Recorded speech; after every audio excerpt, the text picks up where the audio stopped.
जानकी जीवन स्मरण जय जय राम पार्वती पते हर हर महादेव पुंडलीक वरदा हरि विठ्ठल श्री अनंत कोटी ब्रह्मांड नायक राजाधिराज सच्चिदानंद सद्गुरु श्री ब्रह्मचैतन्य महाराज की जय। श्री महाराजांच्या सेवेमध्ये गुरुलक्षण बघत असताना आपण अनेक प्रकारे समर्थ आपल्याला सद्गुरु लक्षण कशा पद्धतीनं सांगतायत हे पाहत आहे। कधी ते गुरु म्हणजे काय हे सांगतात, तर कधी सद्गुरु म्हणजे काय ते आणखी अधोरेखित करतात। आपल्याला काहीतरी येत नाही याची जाणीव ज्याला असते तो शिकण्यासाठी पाऊल उचलतो।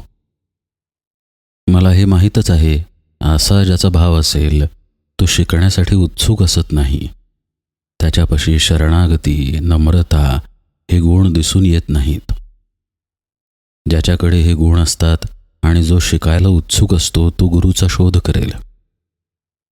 समर्थ जसं गुरूंचं लक्षण सांगतात तसं ते सद्गुरू यांचंही लक्षण सांगतात।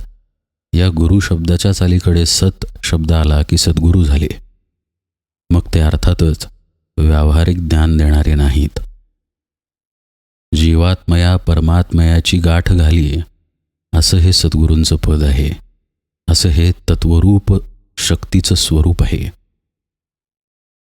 समर्थ या सद्गुरु तत्वाचं वर्णन या समासामध्ये करतायत, त्याचीही लक्षणं सांगतायत।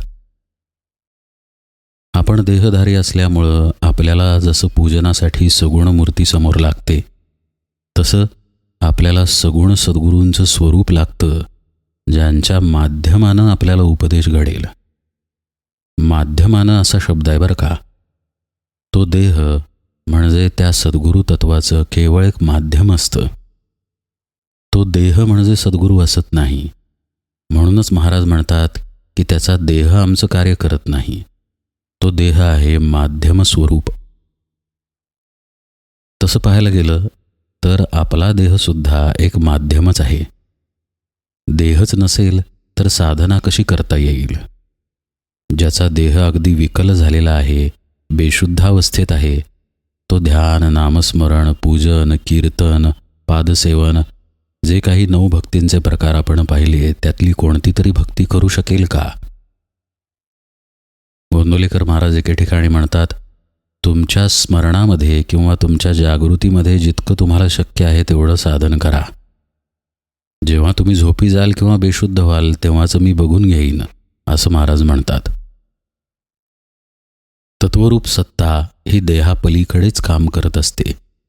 पण आपण देहधारी आहोत आणि नुसते देहधारी नाही तर देहबुद्धीमध्ये अडकून आहोत। हा देह म्हणजेच मी हे आपण लोढणं गळ्यात घातलेलं आहे। आता आपल्याला यातून सुटण्यासाठी आपल्याला मगाशी पाहिलं तसं जसा सगुण देव समोर लागतो तसंच सगुण स्वरूपातील सद्गुरू पण लागतात। त्यांचा देह जरी माध्यम असला तरी त्या देहाच्या ठिकाणी काही लक्षणं प्रकर्षानं दिसून येतात।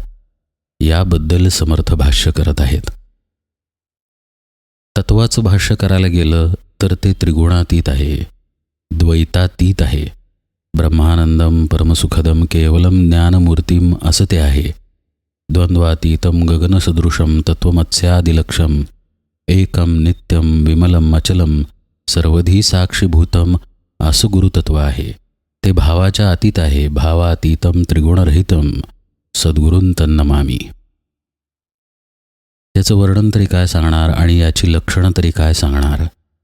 या श्लोकातच त्याची लक्षणं आलेली आहेत। किंवा दुसरा श्लोक, अखंड मंडलाकारम व्याप्तम येन चराचरम।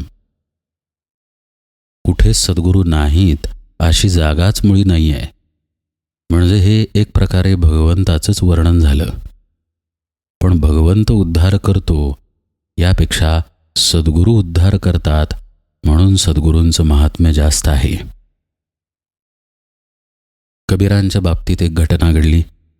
कबीरांच्या समोर रामानंद यती प्रगट झाले आणि रामानंद यतींच्या बाजूला प्रभू रामचंद्र प्रगट झाले। कबीरांचे सद्गुरू रामानंद यती। कबीरांनी पहिल्यांदा रामानंद यतींच्या पायावरती डोकं ठेवलं आणि मग प्रभू रामचंद्रांच्या पायावर डोकं ठेवलं। प्रभू रामचंद्र म्हणाले, अर्थातच परीक्षा घेण्यासाठी गमतीनं म्हणाले, अरे मी त्रैलोक्याधीश परमात्मा, मला आधी नमस्कार करायचा सोडून तू यांना का केलास? कबीर म्हणाले, तू सर्वत्र व्यापून आहेस, तूच माझ्या आत आहेस हे खरं आहे, पण तुझी प्राप्ती सद्गुरूंशिवाय नाही, म्हणून सद्गुरूंना पहिला नमस्कार. म्हणून रामानंद यतींना पहिला नमस्कार केला. असं हे सद्गुरूंचं स्थान आहे. सर्वांना आदरणीय, सर्वांना पूज्य, अगदी देवाधिदेवांनाही पूज्य असं सद्गुरू स्थान आहे. सद्गुरूंचे पाय आहेत. त्यांचं महत्त्व, त्यांचं लक्षण समर्थ सांगतायत, म्हणजे हा समास किती महत्त्वाचा असेल पहा. काल निरूपणाच्या शेवटी आपण 45वी ओवी पाहिली. मुख्य सद्गुरूचे लक्षण, आधी पाहिजे विमळ ज्ञान, निश्चयाचे समाधान, स्वरूप स्थिती. इथं लक्षण इथपर्यंतचा ओवीचा भाग वगळला तर बाकी सगळं अवस्थेचंच वर्णन आहे. आधी पाहिजे विमळ ज्ञान, निश्चयाचे समाधान आणि स्वरूप स्थिती. आपण देहभावामध्ये असल्यामुळं आपल्याला अखंडत्वानं देहासंबंधीची स्थिती आहे. जसं की आत्ता आपण जागृत अवस्थेमध्ये आहोत. आपल्याला निरूपण ऐकू येतंय, तसंच या निरूपणासंबंधी आपल्या मनात विचारही होत आहेत. त्याचबरोबर आपली बायको किंवा घरातलं कुणी जर काही आपल्याशी बोललं तर तेही आपल्याला ऐकू येतं. शिवाय निरूपण ऐकताना निरूपण सोडून इतर विचारही आपण करू शकतो. आता हे आपण का करू शकतो? कारण आपण या देहाच्या अवस्थेमध्ये आहोत, जागृत नावाच्या. ही जर अवस्था बदलली तर निरूपण ऐकू येणार नाही. आता झोपी जर आपण गेलो तर निरूपण बाहेर सुरू असलेलं आपल्याला ऐकू येणार नाही. बाहेरच्या गोष्टींबद्दल आपल्याला सुखदुःखही होणार नाही. समजा आपल्याला खूप पैशांची आवड आहे किंवा खाण्यापिण्याची आवड आहे. अगदी आपला आवडता पदार्थ आपल्या शेजारी आणून ठेवला किंवा 5-10 लाख रुपये जरी शेजारी ठेवले आणि आपण झोपी असू तर त्या पैशांचं, त्या पदार्थाचं ना सुख आहे ना दुःख आहे. हे काय आहे? ही पण आपली देहाची एक अवस्था आहे, ज्याला आपण निद्रा म्हणू. आता निद्रेमध्ये मन सुरू असतं बरं का, चित्तही सुरू असतं. आता हे दोन्ही थांबतं आणि स्मरणही थांबतं, अशी एक बेशुद्धीची अवस्था आहे, अचेतन अवस्था. काही जण कोमामध्ये जातात पहा. त्यावेळीसुद्धा बुद्धी कार्य करते असं शास्त्र सांगतं, पण बहुतांशी मन, चित्त हे तिथं असत नाही. आता या अवस्थेमध्ये सुद्धा अनुभव वेगळा आहे, जो निद्रेत नाही आहे. निद्रेत अनुभव वेगळा आहे, जो जागृतीमध्ये नाही आहे. म्हणजे ज्या पद्धतीमध्ये आपला देह असतो, ज्या ज्या अवस्थेमध्ये आपला देह असतो, तसे आपल्याला अनुभव येतात. आणि जर नीट बारकाईनं सूक्ष्मपणे जर आपण पाहिलं तर या सगळ्या अवस्था स्थूलतेशी संबंधित आहेत असं आपल्या लक्षात येईल. कसं? असं पहा, आपला देह स्थूल आहे हे तर आपल्याला पटेल, पण खरं म्हणजे आपलं मन, आपली बुद्धी, आपलं चित्त, आपला अहंकार हे सगळं काही स्थूलच आहे. सूक्ष्म खरं पाहता एक आत्मतत्वच आहे. त्यामुळं आत्मतत्वाच्या सापेक्ष आपलं मनही स्थूल आहे आणि शरीरही स्थूल आहे. आपल्याला या ज्या देहात्मक अवस्था अनुभवाला येतात, या सर्व स्थूलतेच्या आहेत. हा सर्व दृश्याचा अनुभव आहे. मन, बुद्धी, चित्त हे सुद्धा दृश्यच आहे आणि आपला देह तर दृश्य आहेच. अर्थातच देहातील इंद्रियांच्या मार्फत येणारे अनुभवसुद्धा दृश्याचेच आहेत. जोपर्यंत आपण जागा आहोत तोपर्यंत आपल्याला आवाज ऐकू येणे, दृश्य दिसणे हे अनुभव डोळ्यांनी, कानांनी येतील. हे सगळं दृश्यच आहे. तसंच निद्रेमध्ये आपलं मन जे चालू आहे, चित्त जे चालू आहे, विचारचक्रे चालू आहेत. आपण कधी स्वप्न बघतो, स्वप्नातील अनुभवसुद्धा अनुभवतो. सुखकारक स्वप्नांनी सुख होतं, दुःखकारक स्वप्नांनी दुःख होतं. म्हणजे हे सुद्धा आपण स्थूलतेनी दृश्याच्या माध्यमानंच अनुभवतो. म्हणून या सगळ्या अवस्था दृश्यात्मक आहेत. जोपर्यंत आपला देहभाव आहे तोपर्यंत या अवस्थांचा अनुभव आपल्याला आहे. ज्याचा देहभाव नाही तो या अवस्थांच्या पलीकडे जातो. त्याचा देह असतो पण देहभाव असत नाही, म्हणून या अनुभवांच्या तो पलीकडे जातो. तिथे त्याला या दृश्य वस्तूंचा अनुभव आहे, पण या अनुभवांमध्ये तो लिप्त नाही. तो ऐकेल, तो बोलेल, तो अन्नसेवन करेल, पण तो ते करणार नाही. त्याच्या देहाने ते घडेल, पण तो त्याच्यामध्ये लिप्त असणार नाही. कारण तो म्हणून जो आत्मचैतन्याने वेगळा आहे त्याची त्याला जाणीव झालेली असेल आणि त्यामुळे देहापासून तो स्वतःला वेगळं पाहिल. ही जी एक अलौकिक अवस्था आहे, या अवस्थेमध्ये सद्गुरू असतात आणि ही अवस्थाच स्वरूप स्थितीची आहे. पद्मपत्राचं उदाहरण दिलं जातं पहा. पद्मपत्र म्हणजे कमळाचं पान. पाणी त्याच्यावरती थांबत नाही, पण ते पाण्यामध्ये आहे मात्र. पाणी सोडून कुठे बाहेर गेलेलं नाही. किंवा पक्षाची सुद्धा इथं उपमा दिली जाते की तो गगनामध्ये उडतो, पण गगन त्याच्या पंखांना चिकटत नाही, ते त्यातून सटकून जातं. तसे सद्गुरू हे स्वरूप स्थितीमध्ये स्थिर असतात. आपण आत्ता पाहिलं की आपण देहाच्या अवस्थांमध्ये असतो आणि सद्गुरू देहाला सोडून जी आत्मावस्था आहे, जी स्वरूप अवस्था आहे, त्यामध्ये स्थित असतात, स्थिर असतात. स्थिर असणं महत्त्वाचं आहे बरं का. क्षणिक अनुभव येणं वेगळं आणि त्या अनुभवामध्ये स्थिर असणं वेगळं. म्हणून समर्थ स्वरूप स्थिती असा शब्द वापरतायत. तिथं स्थिती या शब्दाला फार महत्त्व आहे. ती अवस्था आहे, ते कायम स्वरूपी स्वरूपाच्या ठिकाणी राहणं आहे. सद्गुरू असे असतात आणि ते तसे निश्चयानं तिथं असतात आणि म्हणून त्याला समर्थ निश्चयाचे समाधान असा शब्द वापरतात. आणि हे सर्व मिळून विमळ ज्ञान आहे, शुद्ध ज्ञान आहे, शुद्ध आत्मज्ञान आहे. म्हणून म्हणलं की मुख्य सद्गुरूचे लक्षणं इथंपर्यंत ते सांगायचा प्रयत्न करतायत आणि पुढे जे ते म्हणतायत त्या तीनही अवस्था आहेत. आधी पाहिजे विमळ ज्ञान, निश्चयाचे समाधान आणि स्वरूप स्थिती. म्हणून आपण पुन्हा एकदा या ओवीचा परामर्श घेतला. हे जे वर्णन आहे हे देहातीत असलेल्या पण देहामध्ये असलेल्या सद्गुरूंचं आहे. आपल्या दृश्य डोळ्यांना त्याचा देह दिसेल, पण ते त्या देहामध्ये नाहीत. ब्रह्मानंद महाराजांची आणि गोंदवलेकर महाराजांची जी भेट झाली त्याची कथा खूप प्रसिद्ध आहे. काय होतं, ब्रह्मानंद महाराज हे ब्रह्मानंद होण्याच्या आधी अनंत शास्त्री होते. त्यांचं नाव अनंत शास्त्री होतं आणि ते अतिशय उच्च शिक्षित असे होते. वेद उपनिषदे यांचा त्यांचा गाढा अभ्यास होता, शास्त्रांचा अभ्यास होता, नव्हे ते पंडितच होते. विद्येमध्ये त्यांचा अधिकार अतिशय उत्तुंग होता. अनेक ठिकाणी त्यांना मानपत्रे मिळालेली होती. अनेक स्पर्धा त्यांनी जिंकलेल्या होत्या. परीक्षेमध्ये ते झळकलेले होते.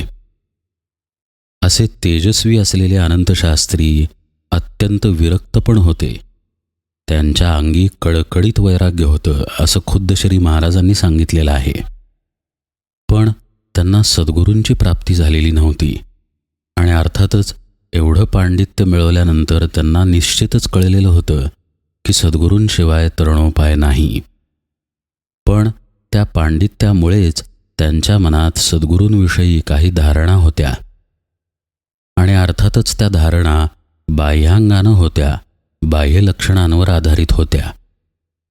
त्यांना दत्तात्रेयांनी दृष्टांत दिले की तुझे सद्गुरू तेच आहेत ब्रह्मचैतन्य बुवा, तू त्यांना शरण जा.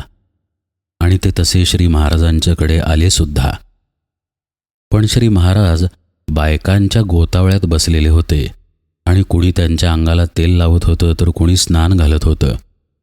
एवढंच नाही तर श्री महाराज फक्त लंगोटीवर बसलेले होते. आता लंगोटीमध्ये बसलेला पुरुष आणि तोही बायकांमध्ये, आणि त्याला कोणी तेल लावतंय, कोणी स्नान घालतंय, हे दृश्य अनंतशास्त्रींना काही रुचलं नाही, पटलं नाही. त्यांच्या मनात सद्गुरूंबद्दलच्या ज्या संकल्पना होत्या त्यामध्ये ते कुठं बसत नव्हतं दृश्य. त्यांना ते न पटल्यानं त्यांनी तिथून पाठ फिरवली. हे श्री महाराजांनी ओळखलं आणि त्यांना ते तात्काळ म्हणाले, बाहेर बघू नका, आत बघा. आणि हे महाराजांचं वाक्य ऐकल्यानंतर अनंतशास्त्रींचे डोळे उघडले आणि अर्थातच ते नंतर सत्शिष्य झाले आणि नंतर श्री महाराजांनीच त्यांचं ब्रह्मानंद नाव ठेवलं. हे जगप्रसिद्ध आहे. ही जी महाराजांची अवस्था या गोष्टीमध्ये आहे ती तशीच आहे. ते देहामध्ये आहेत पण देहावरती नाही आहेत. त्यांचा देह समोरच्याच्या स्थूल दृष्टीला दिसतोय पण ते तिथे नाही आहेत. सद्गुरूंची परीक्षा फक्त बाह्यांगानं करता येत नाही. हे अत्यंत महत्त्वाचं तत्त्व या गोष्टीतून शिकण्यासारखं आहे. पण गंमत अशी की आपली दृष्टी तेवढी सूक्ष्म नसल्यामुळं आपलं लक्ष बाह्यांगावरतीच जातं. इथे अडचण आहे. म्हणून समर्थांनी सद्गुरू लक्षणाचा घाट घातलेला आहे. ही जी स्वरूप स्थिती आहे ती मगाशी आपण पाहिलं तसं देहाच्या पलीकडची आहे.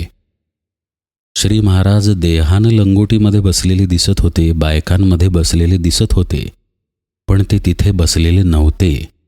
ते त्यांच्या स्वरूपाच्या ठिकाणी बसलेले होते. ही गोष्ट समजणं गरजेचं आहे. ही जी अवस्था आहे याचंच वर्णन समर्थ करतायत. आधी पाहिजे विमळ ज्ञान, ते तर उघडच आहे, श्री महाराजांकडे ते आहे. निश्चयाचे समाधान, तेही उघड आहे. आणि ते कोणत्या अवस्थेत आहेत?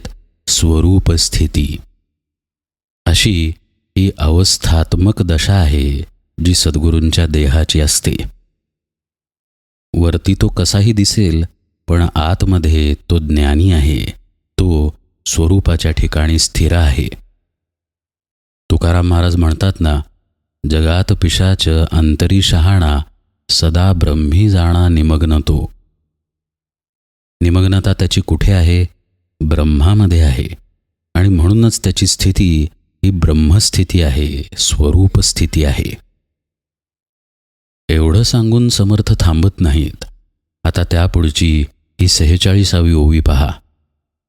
याहीवरी वैराग्य प्रबळ, वृत्ती उदास केवळ, विशेष आचारे निर्मळ, स्वधर्मविषयी. ओवीच्या सुरुवातीचा शब्द पहा, याहीवरी. याहीवरी म्हणजे अलीकडे जी लक्षणं सांगितलेली आहेत ती तर आहेतच, शिवाय पुढची सुद्धा आहेत. विमळ ज्ञान आहेच, निश्चयाचं समाधान आहेच, स्वरूप स्थिती तर आहेच आहे, पण याहीवरी पुढची लक्षणं सुद्धा आहेत. वैराग्य प्रबळ, वृत्ती उदास केवळ, विशेष आचारे निर्मळ, स्वधर्मविषयी. स्वरूपस्थिती आहे पण वैराग्याचा स्पर्श नाही, हे संभवत नाही. पण वैराग्य आहे आणि स्वरूपस्थिती नाही, हे संभवतं. जसं मगाशी पाहिलं तसं अनंतशास्त्रींचं होतं. वैराग्य एकदम कडकडीत होतं पण स्वरूपस्थिती नव्हती. म्हणजे वैराग्य व्यक्तीच्या ठिकाणी असेल तर तो स्वरूपाच्या ठिकाणी सुद्धा स्थित असेल असं काही सांगता येत नाही. आत्मज्ञान न घडता सुद्धा वैराग्य केवळ असू शकतं. पण समर्थ म्हणतायत सद्गुरूंच्या ठिकाणी आधी आत्मज्ञान असतं आणि शिवाय वैराग्य सुद्धा असतं. त्यामुळं हे लक्षण अत्यंत महत्त्वाचं आहे. आत्मज्ञानाशिवाय असलेल्या वैराग्याला अहंकाराचा स्पर्श असू शकतो. मी किती विरक्त, मी किती वैरागी, मी किती अलिप्त असा भाव तिथे असू शकतो. पण आत्मज्ञानाच्या ठिकाणी आत्मभावाव्यतिरिक्त, स्वरूपभावाव्यतिरिक्त अन्य कोणताही भाव असत नाही. तिथे आहे परमशुद्धता. नुसती शुद्धता नाही, परमशुद्धता, आत्यंतिक शुद्धता, ज्यामध्ये अशुद्धतेचा स्पर्शच नाही, अशी स्थिती. समर्थ नुसतं वैराग्य म्हणत नाहीत, वैराग्य प्रबळ, आणि वृत्ती कशी आहे? उदास केवळ. उदास म्हणजे नाराज असलेली वृत्ती नाही. उदास याचा अर्थ अत्यंत विरक्त असलेली, अलिप्त असलेली वृत्ती. रामकृष्ण परमहंस म्हणायचे, खडकासारखा मी आहे. खडकावरती दाणे पडतात. पक्षी ते कधी खायला येतात, कधी खातात, कधी खात नाहीत, कधी थांबतात आणि उडून जातात. मी मात्र त्या खडकासारखा आहे. इतके अलिप्त, इतके विरक्त सद्गुरू असतात. शिष्याचं कल्याण व्हावं हा निश्चितच त्यांचा हेतू असतो, पण खरं पाहता ते शिष्यामध्येही अडकून नसतात. ते फक्त आणि फक्त एकाच ठिकाणी स्थिर असतात आणि ते म्हणजे त्यांचं आत्मस्वरूप. म्हणून या ओवीच्या सुरुवातीला याहीवरी हा जो शब्द आहे, त्या याहीवरीच्या आधीचा स्वरूप स्थिती हा शब्द अत्यंत महत्त्वाचा आहे. जसं पायावरती इमारत असावी तसं स्वरूप स्थिती पायाशी असते आणि त्याच्यावरती सद्गुरू असतात.